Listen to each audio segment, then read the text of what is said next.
자, 이제 창세기 히브리어 강해를 시작하도록 하겠습니다.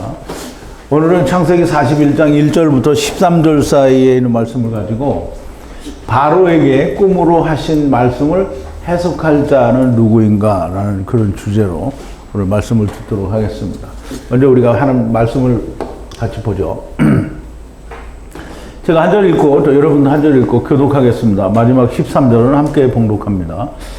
만 2년 후에 바로가 꿈을 꾼즉 자기가 하숫가에 섰는데 보니 아름답고 살찐 일곱 암소가 하수에서 올라와 갈밭에서 뜯어먹고 그 뒤에 또 흉악하고 파리한 다른 일곱 암소가 하수에서 올라와 그 소와 함께 하숫가에 섰더니 그 흉악하고 파리한 소가 그 아름답고 살찐 일곱 소를 먹은지라 바로가 곧 깨었다가 다시 잠이 들어 꿈을 꾸니 한 줄기에 무성하고 충실한 이삭 일곱이 나오고 그 후에 또 세약하고 동풍에 마른 일곱 이삭이 나오더니 그 세약한 일곱 이삭이 무성하고 충실한 일곱 이삭을 삼킨지라 바로가 깬즉 꿈이라.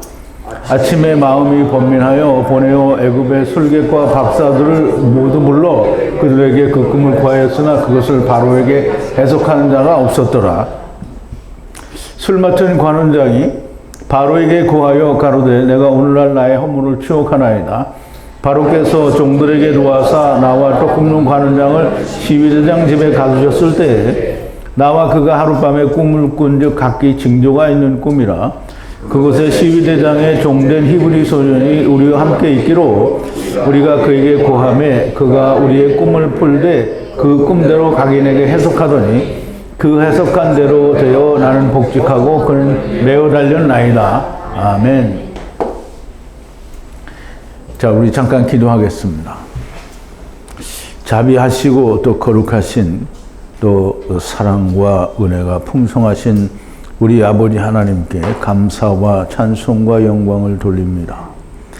우리는 이 마지막 때를 살면서, 물론 마지막 때가 이미 시작된 지가 2000년이 넘었고 아직도 우리는 마지막 때에 살고 있지만 그러나 그 끝부분에 와 있는 것을 우리가 체감하며 하나님의 말씀이 이렇게 열리는 것은 그때가 임박하고 가까웠음인 것을 우리가 더욱더 절감할 수 있습니다. 아버지 하나님, 하나님께서 이 땅에 오시기 전에 우리가 먼저 추수를 해야 되겠사온데 하나님께서 추수를 위하여 하나님의 말씀의 문을 여시고 하늘로부터 오는 복의 모든 것을 많이 채워주시니 마땅히 우리가 추수를 하기 위하여 제자들과 같이 혹은 사도 바울과 같은 하나님의 말씀의 소유자가 되게 하시고 마땅히 추수할 수 있는 자들이 되게 하여 주시옵소서.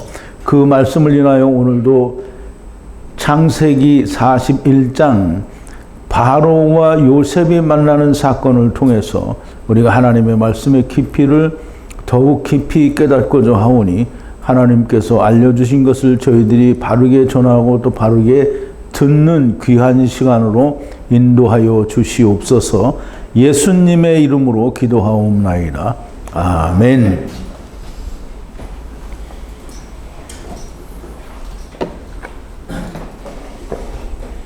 자, 이제 바로가 물론 이제 우리가 지난번에 술 맡은 관원장과 또 빵 굽는 장관의 꿈에 대해서 우리가 얘기를 했었는데 바로도 또 꿈을 꾸게 됩니다. 근데 그 꿈을 두 가지를 꾸게 되는데요. 이 두 가지 꿈에 대해서 자기네 이 애굽의 술객들과 박사들을 다 모아서 얘기를 했는데 아무도 풀 자가 없다라는 그런 얘기가 되니까 이제 바로에게 꿈으로 하신 말씀을 해석할 자는 과연 누구인가?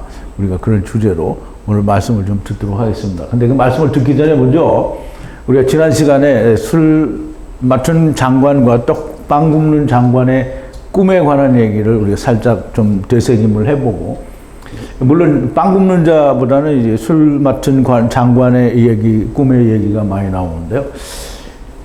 그 꿈에 포도나무의 후와 후의 세 가지의 포도송이를 손에 있는 율법, 바로의 빈잔에 짜서 바로의 손에 준 꿈을 꾸었고, 세 가지는 그들의 세 날, 세 때라고 합니다.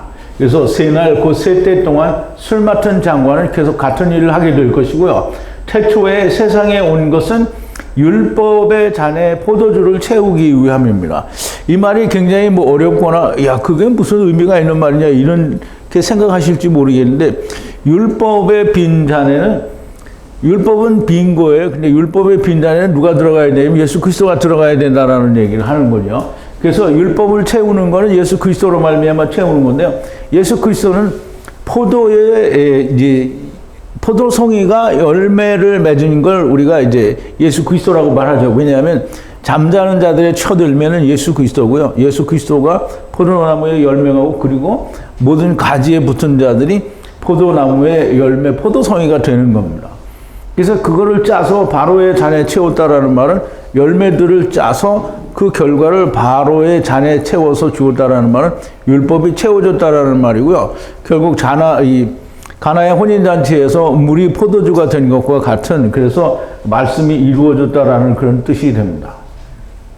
그러므로 태초에 우리가 세상에 온 것은 율법의 빈잔을 포도주로 채우기 위해서 오는 거예요. 술 맡은 장관은 그 일을 할 때 함께 종되었던 자들을 기억해야 한다라고 얘기를 하고요. 요셉을 기억해야 한다라는 말은 함께 종되었던 자들을 다 기억해야 된다라는 그런 말씀이 됩니다. 사실은 요셉이 함께 종되었던 자들과 히브리 땅에서 훔쳐진 것이고, 또한 역시 에타의 우물에 갇혀야 할 일을 행하지 않았다라고 얘기를 하는데요. 요셉이 함께 종되었던 자들과 함께 히브리 땅에 훔쳐진 거예요. 어디로부터? 물론 이제 하나님께로부터 훔쳐진 것이라는 얘기고, 또한 역시 에타의 우물은 물론 아버지가 400세겔을 내시는 계명의 말씀이다, 이렇게 이해를 할 수 있는데요. 그리고 그 우물은, 그런 계명의 말씀이 있는 우물은 소하르 집을 말합니다. 그리고 마콤을 말하고요. 미슈마르라고 할 수 있겠죠. 우물에 갇혀야 될 일을 행하지 않았어요. 그러면 이제 우리가 전에도 얘기를 했지만, 하나님이 가자 그래서 왔지, 우리가 뭘 범죄를 해서 온 건 아니란 말이죠. 아버지가 오자고 해서 온 것 뿐이니 떠나온 것을 알면 돼요. 떠난 것을 우리가 무슨 범죄 행위를 한 건 아니지만, 아버지가 오자고 해서 와서 흙 속에 들어간 그 자체가 하나님과 떨어진 거잖아요. 그걸 죄라고 하는 거예요. 그래서 우리가 어떤 행위를 죄라고 인식하고 그걸 자꾸 회개하면 돌아갈 길이 없어요. 죄는 범법 행위가 일어나는 것은 내가 육신을 입었기 때문에 자동적으로 그 일이 일어나는 거고, 그리고 본래 우리가 죄라고 하는 것은 아버지를 따라서 세상에 온 그것이 죄지, 그러니까 내가 어떤 행위로 말미암아 죄를 진 게 아니고 아버지와 떨어진 것이 죄라는 거예요. 그래서 아버지와 다시 만나야 되는 것은, 그러면 모든 게 해결이 되는 거죠. 근데 그걸 이제 죄가 해결이 됐다라고 말을 하는 거예요. 그래서 하나님을 떠난 것을 악하고 죄인이라고 하는 것이고요. 떠난 것을 아는 것이 죄를 깨닫는 것이고, 악하다는 것을 아는 거예요. 그냥 돌아가기만 하면 되는 거고요. 누가 떠난 것을 알게 해주는가? 우리가 떠난 걸 누가 알게 해줘요? 주님이 알려주는 거죠.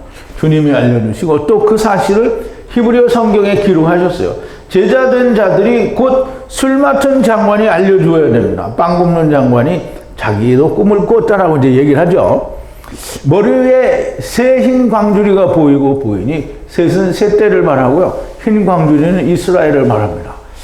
이 흰새 광주리에서 새들이 바로의 높은 광주리에 모든 빵 굽는 마새를 먹더라 그랬는데요. 이방인들이 먹더라는 얘기인데요. 우리가 한 가지 좀 알아야 될 것은, 제가 이제 저거를 안 해놨는데,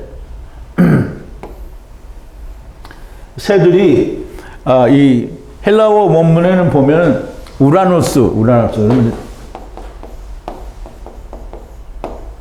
천국의 새들이에요. 천국의 새들. 그런데 우리말 번역에는 뭐라 하냐면 공중의 새들이다, 이렇게 번역을 해놨어요. 그러니까 이 공중의 새라고 번역을 한 건 천국에 무슨 새가 있냐, 이런 식으로 생각을 했겠죠.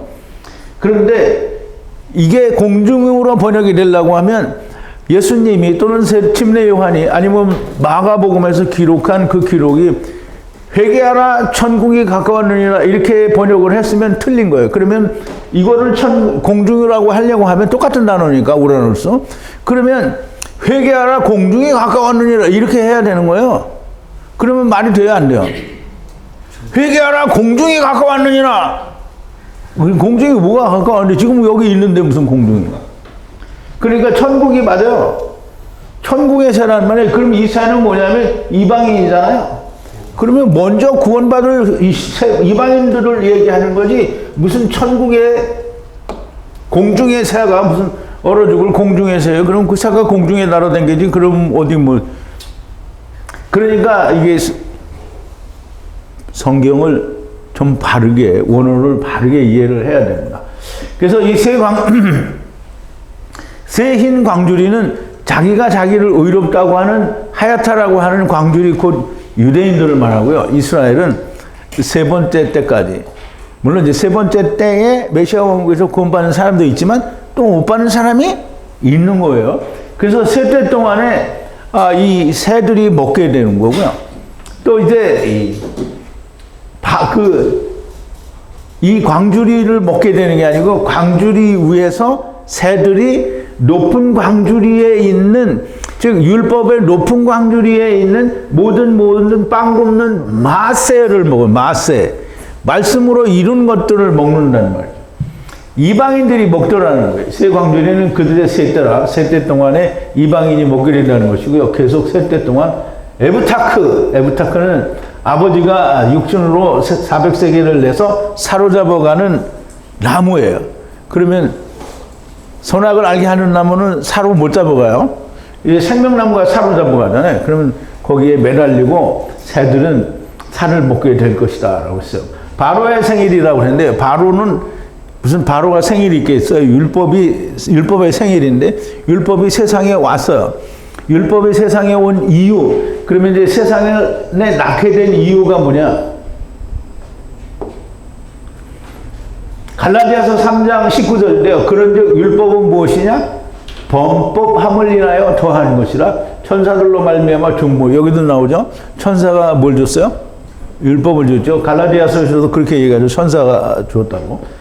천사들로 말미암아 중보의 손을 밀어 베푸신 것인데 약속하신 자손이 오실 때까지 있을 것이라 그랬어요. 그러면 율법이 오게 된 이유가 뭐냐면 범죄를 인함이라 그랬어요. 그럼 죄 때문에 온 거잖아요.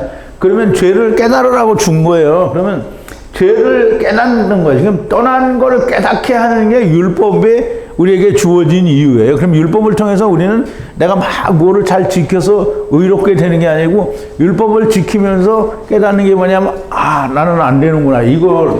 나는 안 되는구나. 왜 안 되나? 하나님을 떠나왔기 때문에 안 되는 거야. 그 떠난 걸 깨닫고 죽어야 하는 게 그게 율법이 우리에게 온 이유예요. 술 맡은 장관은 자리로 돌아가고 빵 굽는 장관은 매달렸어요. 자, 이제 1절인데요.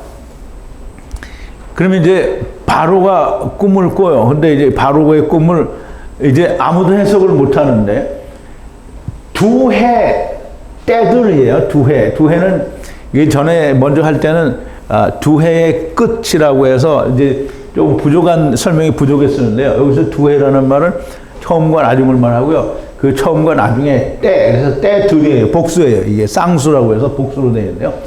그 두 때들의 끝이 하야하고 하야하니. 그러면 이제 두 때들에는 처음에도 끝이 오고 나중에도 끝이 오는 거예요. 그럼 끝이 온다라는 말은 처음이 있다라는 말이죠. 그러면 처음 때에도 처음과 끝이 있고 나중 때에도 처음과 나중이 있다라는 그런 의미가 이 안에 들어있는 거예요. 바로가 꿈을 꾸니 보라 강 위에 섰는데 술 맡은 장관 빵 굽는 장관을 통해서 구원의 원리 즉 등대 포도나무와 후의 세 가지의 포도송이를 취하여 바로의 빈잔에 짜서 율법에게 주면 구원이요 오직 빵을 굽는 장관처럼 스스로 흰 광주리가 되면 이방인들이 먼저 먹게 된다라는 이 구원의 여정과 그 예정과 여정에 대해서 큰 프레임을 이미 이야기하신 거예요. 물론 지금은 이게 이루어진 거지만 그때 당시에는 이루어진 게 아니잖아요. 하느님의 시선, 관점에서 바라본다라고 하는 내용이 지금 이거예요. 두 해 동안의 율법이, 즉 바로가 꿈을 꾸는데 자기가 강가의 위에 섰어요. 지금 아마드라는, 이게 섰는데, 이 아마드라는 말은 뭐뭐 앞에 서서 이렇게 당당하게 서 있는 걸 말해요. 그래서 지금 율법이 자기 앞에 펼쳐질 꿈에 대해서 지금 당당하게, 지금 하나님께서 말씀하시는 거잖아요. 꿈으로 말씀하시는 거예요. 그거에 대해서 당당히 지금 서 있는 거예요. 근데 이제 그 꿈에 보여주죠. 두 해의 끝. 이제 설명한 게 다 그대로 나오네. 두 해 둘 때의 끝이 하얗고 하얗게 되는데, 이것을 바로의 꿈을 통해서 말씀하시는데요. 보라, 강 위에 섰는데, 여기에 강은 물리적으로는 나일강을 말하겠죠. 그 애굽에 있는, 이집트에 있는 강은 나일강을 말한다고 할 수 있으나, 궁창 아래의 물, 곧 율법을 말합니다. 율법 위에 서서, 여기는 이제 아마도 섰다라는 말이고요. 하느님의 말씀 위에 서서 구원의 여정을 보이시는 그 위에 서서 보고 있는 거예요. 꿈에서 하나님의 말씀을 보고 있는 것이고요. 그런데 보아도 모르게 되죠. 해석이 필요한 말씀이기 때문입니다. 사실상 히브리어 원어 성경은 해석이 필요합니다. 성령님에 의해서 해석이 되어야 돼요. 근데 성령님에 의한 해석을 하지 않고 전부 뭘 해요? 다 신학에 의존하죠. 자, 이제 2절인데요. 보라, 강으로부터, 그 이제 지금 강가 위에 섰는데, 지금 바로가 보는 거예요, 꿈에. 보라, 강으로부터 보기에 아름다운 살찐 7 암소들이 올라와 갈밭에서, 이 갈밭은 이제 번역을 갈밭이라고 해서 그렇지, 이 목초지를 말해요, 목초지. 그래서 이 갈밭에서 이게 라인데요. 이게 이게 목동을 하는 거예요. 풀을 뜯겨서 목축을 하는 거죠. 풀을 뜯고, 보라, 이제 지금 강으로부터 보기 아름다운 살찐 7 암소들이 올라와 갈밭에서 풀을 뜯고 있다라는 말이에요. 이제 강은, 이제 창세기에 나오는 건 나르잖아요. 근데 여기는 이 예오르예요, 예오르인데 여기 해가 붙어서 해예오르인데요. 그래서 여기는 예오르라고 하는 말은 파자를 하면 열이잖아요. 그럼 권능이나 말씀 또는 계명인데요. 10개의 계명이죠. 그럼 10으로 아버지와 세상에 분리되는 강이에요. 그러면 이제 이 말씀에서도 강으로부터 아버지와 함께 분리되는 거예요. 그럼 아버지와 함께 세상에 오는 거예요. 어디에서부터? 강으로 건너서. 예. 강으로부터 7 뚱땡이가 나오는 거고요. 생육하고 번성하여 충만하게 되는 자들이 나오는 것이에요. 그래서 이것은 처음의 처음입니다. 그래서 우리가 창세기 1장 28절에 보면, 물론 정복하고 다스리라 이 말은 이제 빼야 되겠고요. 이 창세기 1장 28절에는 다 같이 들었거든요. 생육하고 번성하여 땅에 충만하라. 그리고 다스리라. 이게 다스리는 거는 다 자기 걸 만드는 거예요. 그러니까 여기서는 다스리라는 거는 나중에 붙은 거고요. 처음에 붙은 거는 하느님이 그들에게 복을 주시며 그들에게 이르시되 생육하고 번성하여 땅에 충만하라. 땅을 정복하라. 근데 여기까지가 그렇고요. 이 다스리라는 말은 생육하고 번성하라는 거는 구별이 돼야 됩니다. 자, 이제 3절인데요. 보라, 살이 마르고 보기에 악한 다른 7 암소들이 후의 강으로부터 올라와 암소들 옆에 강가 위에 섰더니 그랬어요. 그럼 이제 여기서 강이 누구의 강이냐면 후의 강이에요. 후는 나중이거든요. 나중 후에. 여기는 이제 그 도를 옮기는 후가 아니고요. 나중 후에요. 후의 강으로부터 올라와요. 암소들이 옆에 이제 가서 서게 되는데요. 보라, 살이 마르고 보기에 약간 다른, 나중의 다른이에요. 7 암소들이 후에, 나중에 강으로부터 올라와 암소들 옆에 섰는데요. 이 옆이라는 말은 가까이라는 뜻이고요. 가까이는 아주 가까이 이제 옆에 있는 걸 말해요. 그래서 면전에는 대면하고 있다라는 이런 말과 비슷한 의미를 가지고 있는데요. 하나가 될 수 있을 정도로 가까이 옆에 서 있는 것을 말하는데요. 강가 위에 섰더니 4절인데요. 살이 마르고 보기에 악한 암소들이 살찐 보기 아름다운 애트 7 암소들을 먹은지라, 아칼이에요. 먹은지라 바로가 깨었다가 이제 그 먹는 걸 보고 깨었어요. 살이 말고 보기에 악한 암소들이 살찐 보기에 아름다운 애트 7 암소를 먹은지라, 보기에 아름다운 7 암소는 선악을 알게 하는 나무라고 할 수 있어요. 왜냐하면 창세기 2장 9절에 보면 하나님이 그 땅에서 보기에 아름답고 먹기에 좋은 나무가 하시니 그랬잖아요. 그러면 거기에 아름답고 먹기에 좋은 나무, 이게 선악을 알게 하는 나무죠. 그 다음에 생명나무도 있더라는 게, 생명나무는 아직 여기 안 나왔잖아요. 그죠? 선악을 알게 하는 나무가 있고요. 먹기에, 하여간 이제 생명나무와 선악을 알게 하는 나무를 이제 말을 하는데, 여기서는 이 뚱땡이는 선악을 알게 하는 나무고요. 그 다음에 이 살이 마르고 보기에 악한 암소는 생명나무, 곧 예수 그리스도라고 할 수 있어요. 그럼 이제 어째서 그러냐? 우리 한번 보죠. 이사야서 53장 1절부터 6절까지를 보면, 아까도 이제 한번 읽었죠. 우리의 전하는 것을 누가 믿었느냐? 여호와의 팔이 누구에 나타났느냐? 그는 주 앞에서 자라나기를 연한 순 같고 마른 땅에서 나온 줄기 같아서 고운 모양도 없고 풍채도 없은즉 우리의 보기에 흠모할 만한 것이 아름다운 것이 없도다. 그는 멸시를 받아서 사람에게 실어버린 바 되었으며 간고를 많이 겪었으며 질고를 아는 자라, 마치 사람들에게 얼굴을 가리우고 보지 않음을 받는 자 같이 같아서 멸시를 당하였고 우리도 그를 귀히 여기지 아니하였도다. 그는 실로 우리의 질고를 지고 우리의 슬픔을 당하였거늘 우리는 생각하기를 그는 징벌을 받아서 하나님에게 맞으며 고난을 당한다 하였노라. 그가 찔림은 우리의 혐오를 인하며 그가 상함은 우리의 죄악을 인함이라. 그가 징계를 받음으로 우리가 평화를 누리고 그가 채찍에 맞음으로 우리가 나음을 입었도다. 우리는 다 양 같아서 그를 행하여 각기 새 길로 갔거늘 여호와께서는 우리의 무리의 죄악을 그에게 담당을 시키셨도다. 그래서 자, 이제 살이 마르고 보기에 악한, 이게 이제 악하다라고 하니까, 이게 우리는 악하다라는 걸 항상 무슨 어떤 흉악한 걸 얘기하는데, 악하다라는 말은 하나님을 떠난 상태가 다 악한 거예요. 그러면 보기에 악하다라고 하니까 육체로 온 걸 말해요. 그러면 이 암소들이 말랐다라는, 말랐다라는 말도 조금 이따 더 자세한 설명이 나오는데요. 어쨌든 이 마른 소가 살찐 암소를 먹는 게 나중이에요. 그러니까 처음에 나중이라고 이렇게 얘기할 수 있죠. 자, 이제 5절인데요. 잠이 들어서 두 번째 꿈을 꾸니, 그럼 이제 요셉도 꿈을, 이 단들의 꿈을 꾸고 해와 달과 별들의 꿈을 꾸잖아요. 꿈이 두 번 나오는데, 바로도 꿈을 두 번을 꿔요. 그러면 이제 두 번째 꿈이 나오는데요. 보라, 좋은 살찐 한 가지의 7 이삭이 오르고, 잠이 들어 두 번째 꿈을 꾸는데, 이 중에 반복의 이런 뜻이에요. 그러면 그 반복의 뜻으로 율법과 복음, 처음과 나중에서 복음, 나중을 의미하는데요.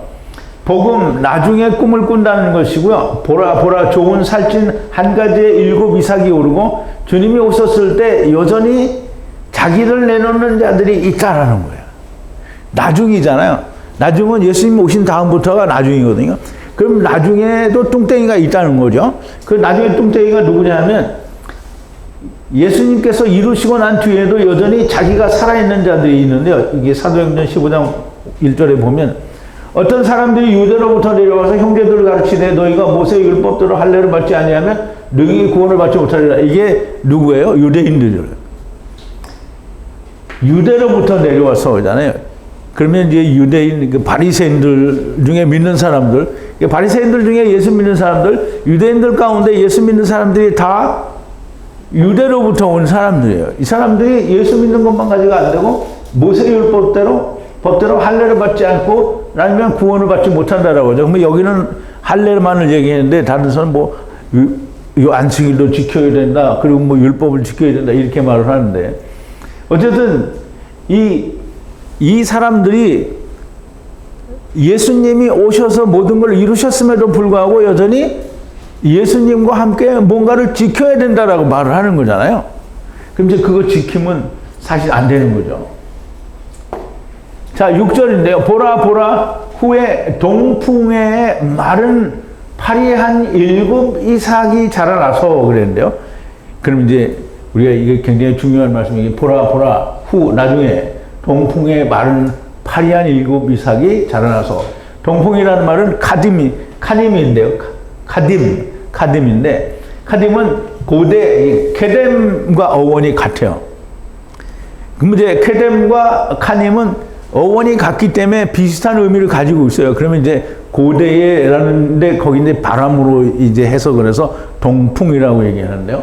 동풍과, 이게 말하자면 케뎀과 어원이 같고, 동방에는 에덴이 있고, 거기는 생명나무와 선악을 알게 하는 나무가 있어요. 그것으로부터 자기를 알고 온전하게 마른 7이 자라나요.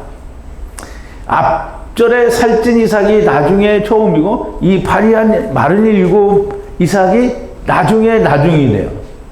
무슨 말인지 이해갔어요? 나중이 된다는 말이. 그래서 이제 보세요. 7절인데요.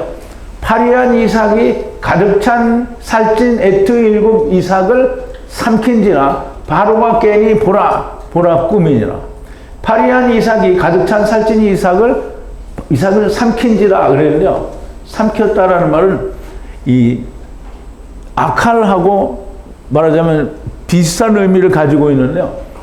각 사람이, 그러니까 바로 임금 앞에서 모세가 아론의 이제 자기들이 모세가 지팡이가 이제 뱀이 되도록 아론의 지팡이를 던졌잖아요.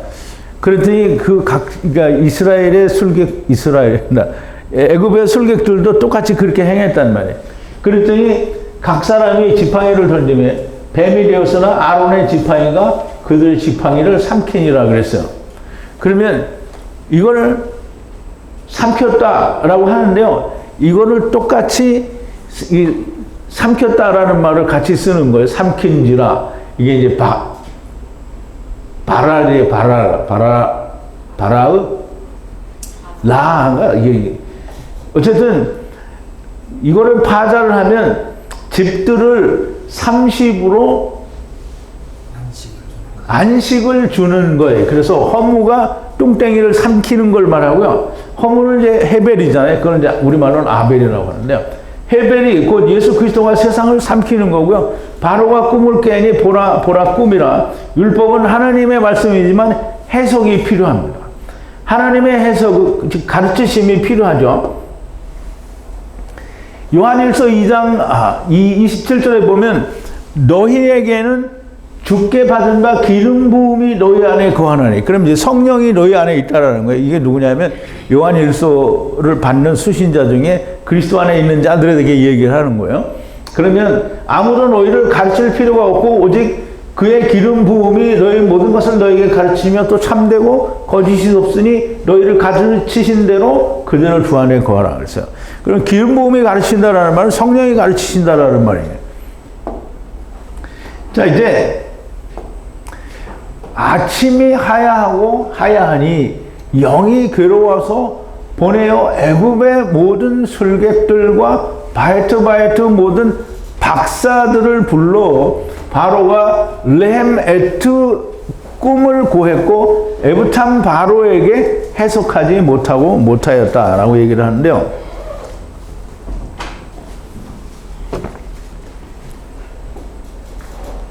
아침이 하야하니 그럼 이제 밤이 지나고 아침이 왔잖아요. 아침이 오고 또 오는데 아침이 오고 와도 영이 괴로워요. 여기 뭐라 그러냐면 루아흐가 괴로워요. 그럼 이제 우리가 어젠가도 지난주인가도 얘기했잖아요. 하나님 말씀이 안 들리면 어떻게 돼요? 화가 나야 된다 그랬죠.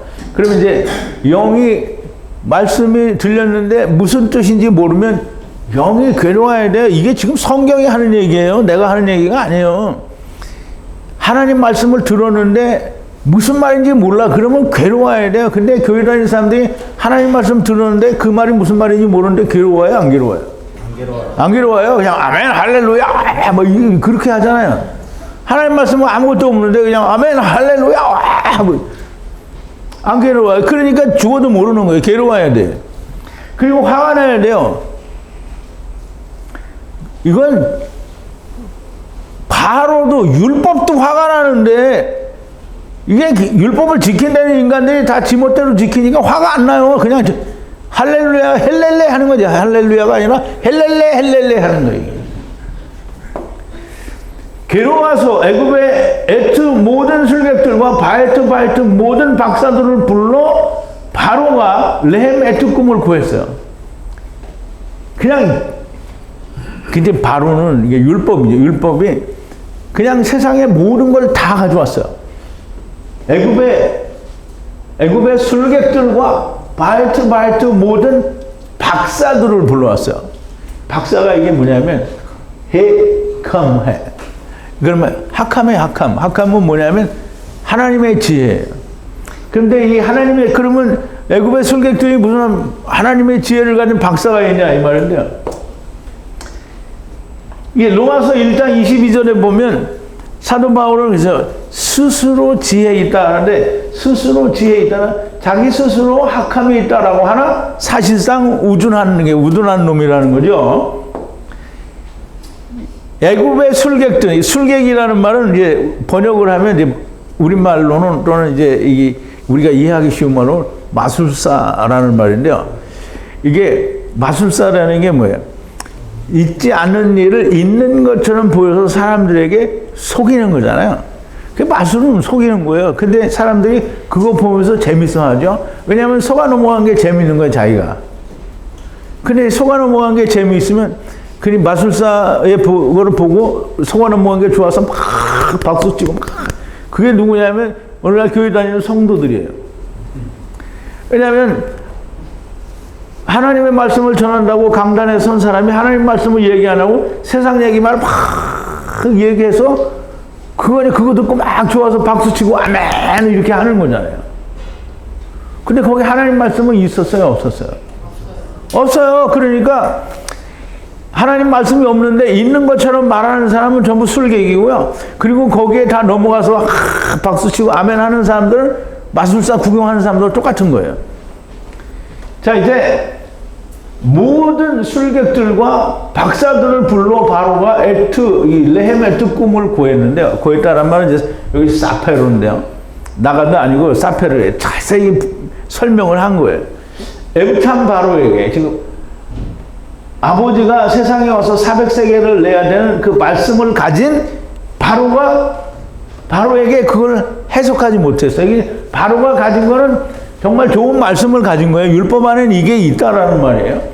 해석하지 못하였다. 하나님의 말씀은 술객들 아닌데 마치 그런 것처럼 말을 하거나 보이는 사람, 즉 스스로 지혜 있는 사람들 해석할 수가 없습니다. 사람의 지혜로는 해석되지가 않고요. 사람의 지혜가 뭐냐면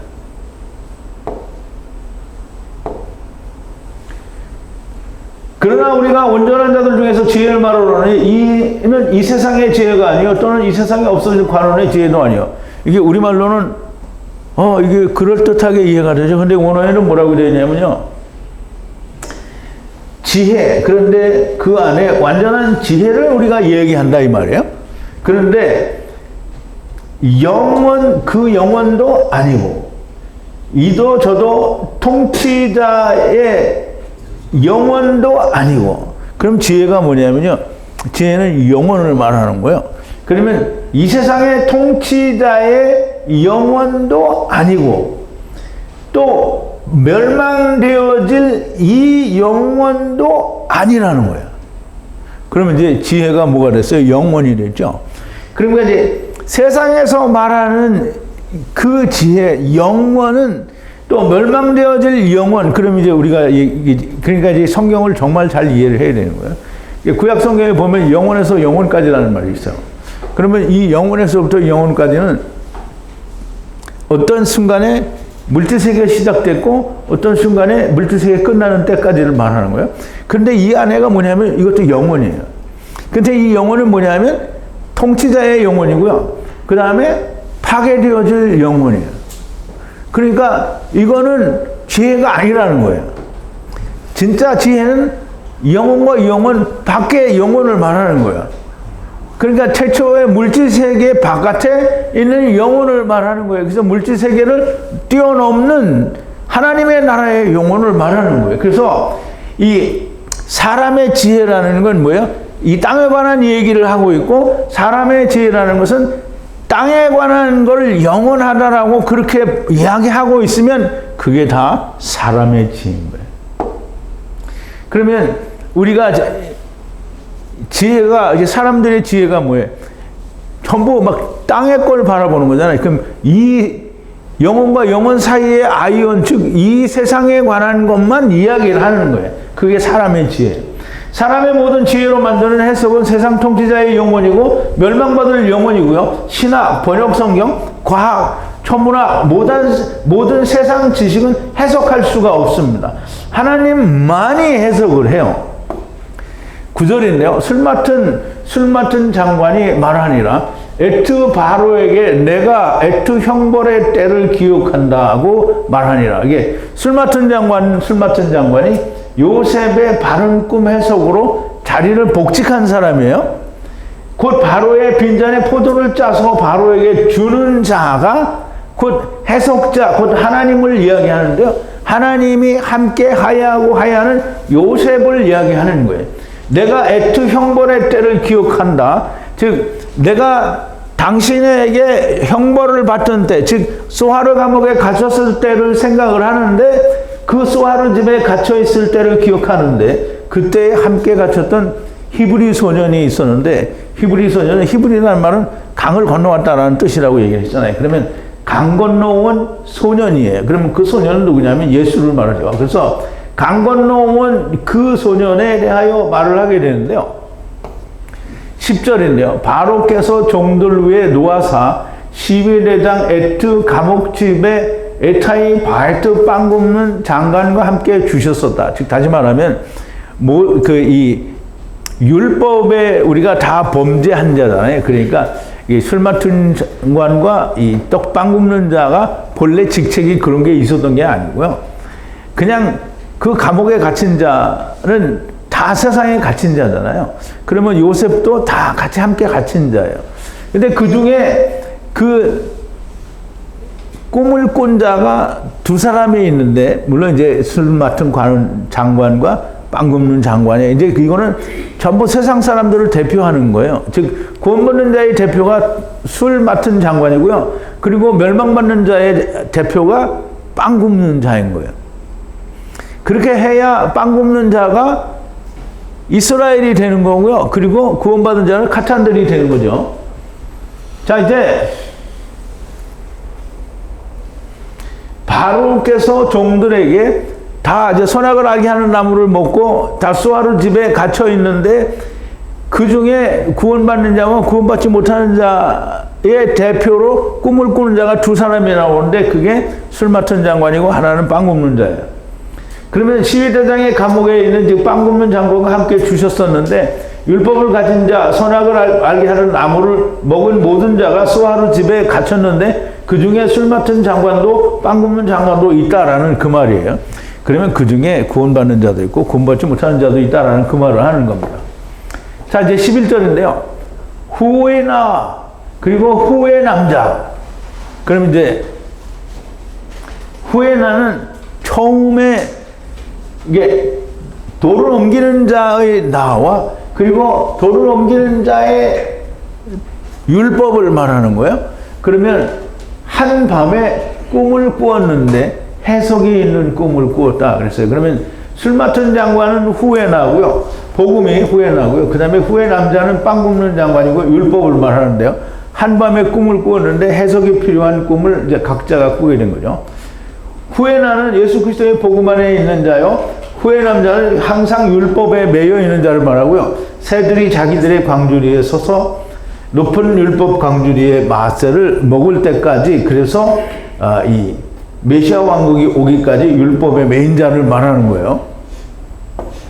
자, 12절인데요. 그때 거기 시위대장의 종 히브리 소년이 함께 있어 말하였더니 라브가 해석했는데 라니브의 에투 꿈과 남자의 꿈을 해석하였는데요. 그때 거기 함께 소하르 집에 갇혔을 때, 시위대장 집에 갇혔을 때, 소하르 집에 갇혔을 때 율법의 종으로 히브리 소년 강 건너온 예수 그리스도.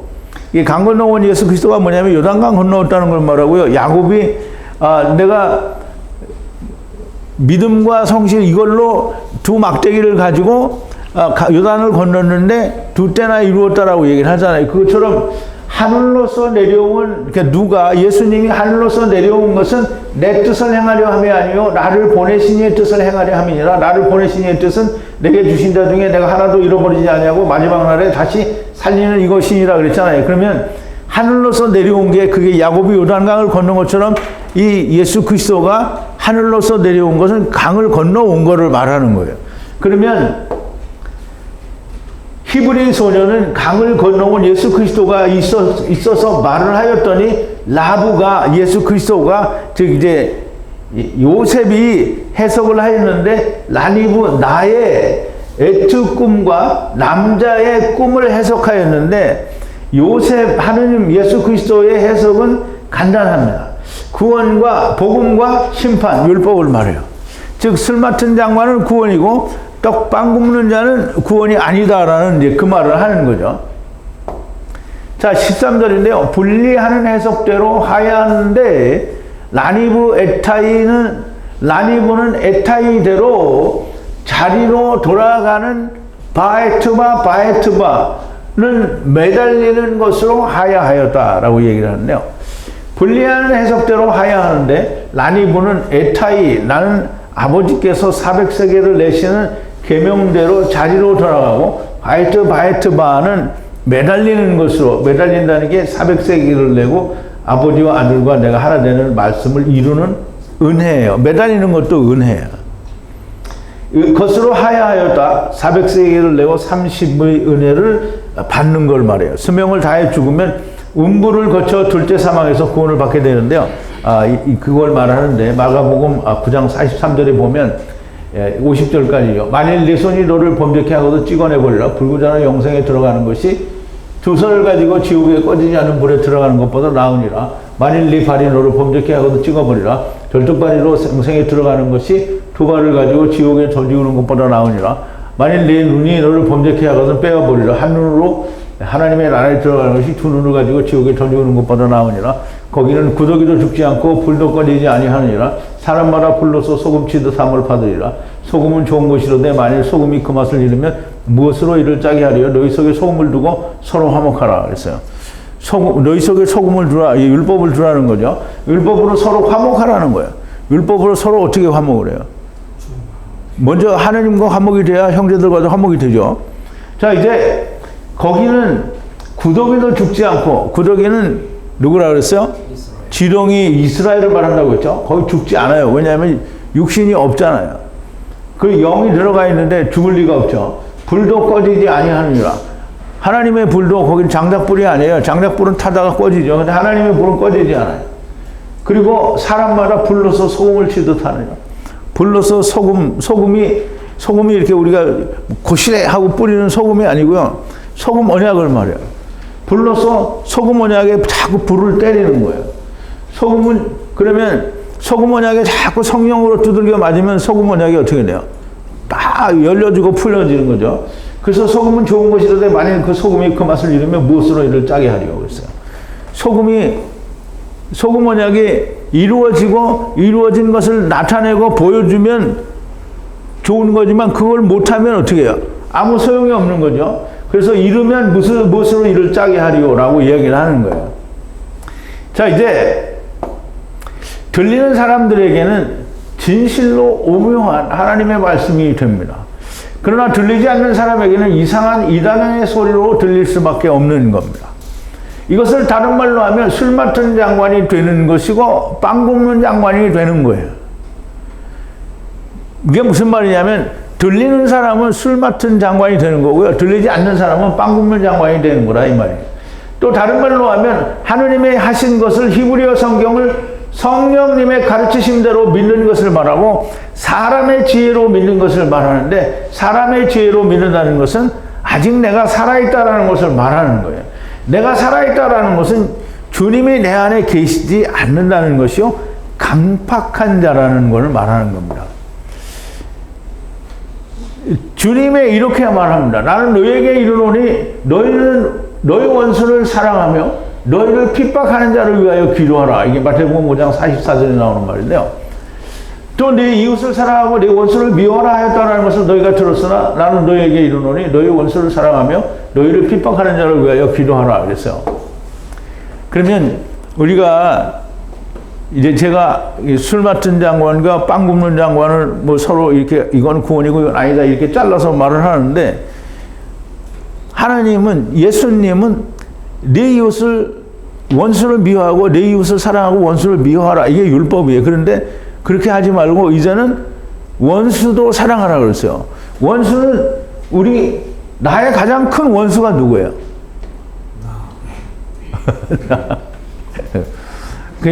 그러면 내가 가장 큰 나의 원수면 나는 누구 거예요? 그러니까 내가 원수가 아니죠. 여러분들의 원수는 지금 내가 아니에요. 여러분들의 원수는 마귀예요. 그러면 마귀까지도 사랑하라는 거잖아요. 누가? 주님이. 주님의 말씀은 마귀도 사랑하는 것인데, 사람들이 이 말을 들으면 무슨 소리를 하냐? 어떻게 마귀를 사랑하냐? 근데 전부 자기 거를 가지고 사랑하려니까 안 되는 거예요. 하나님의 사랑을 모르는 거예요. 내가 자꾸 사랑하려고 하면 하나님의 사랑을 모르는 거예요.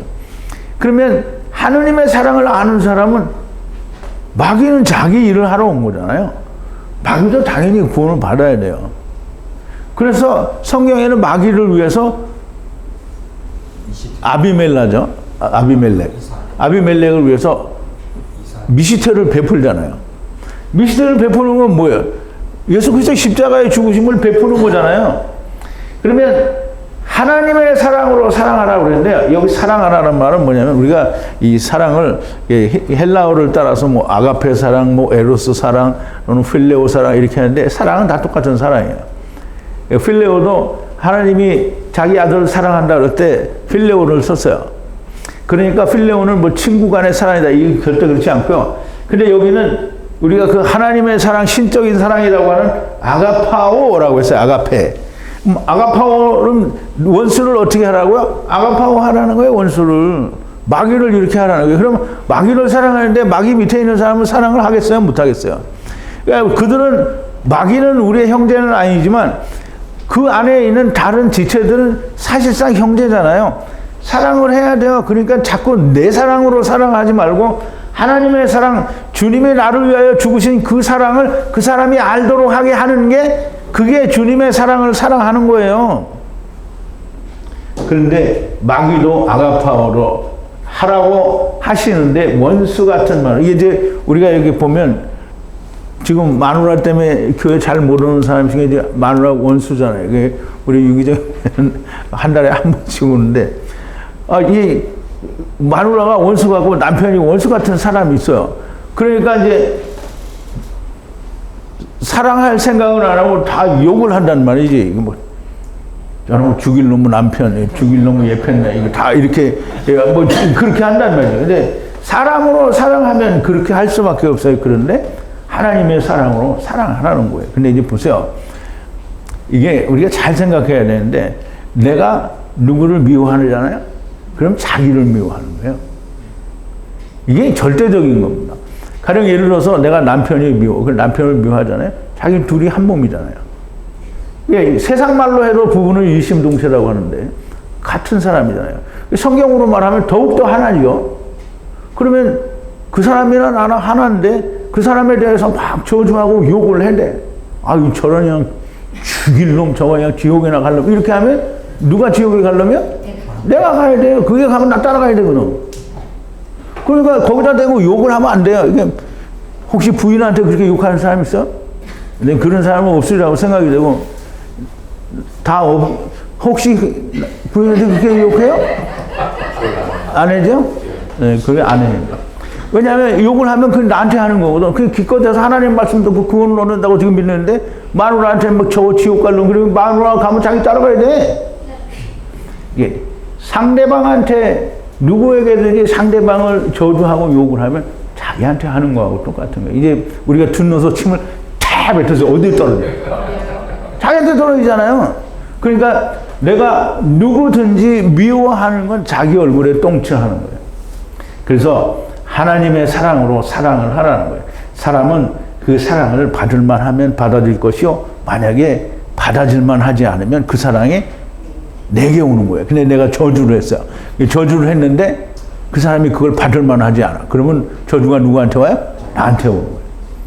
자, 이제 예수님이 제자들에게 권능을 줘서 이게 나가라고 이제 복음을 전하러 나가라고 했잖아요. 그래서 그 집에 들어가면서 평안하기를 빌라. 그 집이 이에 합당하면 너희가 그 빈 집에 거기에 임할 것이요. 그러니까 합당하면 그 평안이 거기에 임할 것이요. 만일 합당치 아니하면 그 평안이 너에게로 돌아올 것이라. 그러니까 이제 사람들이 무조건 아무것도 모르면서 가가지고 여기 이 집에 뭐 이 복도 주시고 저 복도 주시고 막 복을 주옵소서. 그런 복은 없어요. 하나님 복만 주는 거예요. 그러면 하나님 복은 뭐예요? 하나님과 화평하는 게 복이잖아요. 그러면 화평하는 게 복인데 거기서 그 사람이 화평을 하라고 내가 빌었는데 이 사람이 유대인들처럼 화평을 할 만한 사람이 아니야. 그러면 그게 누구한테 와요? 나한테 오는 거예요. 그러면 내가 화평이 하나 쌓였어. 그러면 딴 사람한테 가서 받을 사람이 있어 주면 얼른 받는 거잖아요. 근데 이제 우리가 보자고요. 마태복음 10장 12절 13절인데요. 또 그 집에 들어가면서 평안하기를 빌라. 그 집이 이에 합당하면 너의 빈 평안이 거기 임할 것이요. 만약 합당치 않으면 그 평안이 너에게 돌아올 것이라 그랬어요. 그러면 내가 누구를 저주한다는 것은 내가 주님과 하나가 되지 않게 내가 누구를